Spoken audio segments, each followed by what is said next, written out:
यह कहानी एक राधिका लड़की पर आधारित है। यह एक भूतिया शाया था।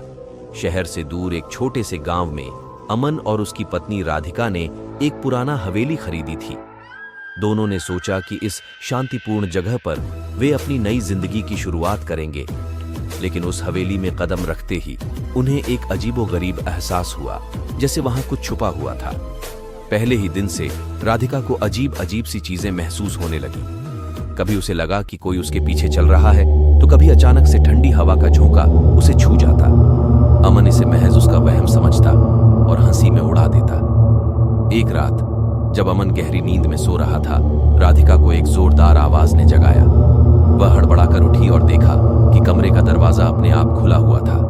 उसने सोचा कि हवा से दरवाजा खुला होगा और उसे बंद करने चल पड़ी। जैसे ही उसने दरवाजे के पास कदम रखा, उसे लगा कि कोई उसकी परछाई को पकड़ रहा है। वह डर के मारे चिल्ला उठी और अमन भी जाग गया। अगले दिन राधिका ने गांव के बुजुर्गों से इस हवेली के बारे में पूछा। उन्होंने बताया कि सालों पहले इस हवेली में एक परिवार रहता था। उस परिवार की छोटी बेटी नंदिनी की अचानक रहस्यमय परिस्थितियों में मौत हो गई थी।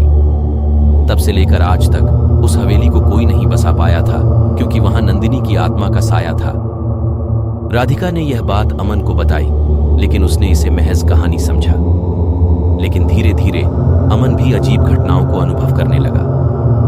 एक रात उसे लगा कि कोई उसके बगल में खड़ा है। उसने राधिका को उठाया और दोनों ने देखा कि एक छोटी लड़की की परछाई उनके कमरे के दरवाजे पर खड़ी थी। डर के मारे दोनों ने फैसला किया कि वे अगली सुबह इस हवेली को छोड़ देंगे।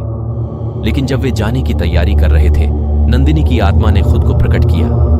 वह रोती हुई राधिका के पास आई और कहने लगी, मुझे यहां से मुक्त कर दो, मैं भी चैन की नींद सोना चाहती हूं। राधिका ने साहस जुटाकर पूछा, तुम्हें क्या चाहिए?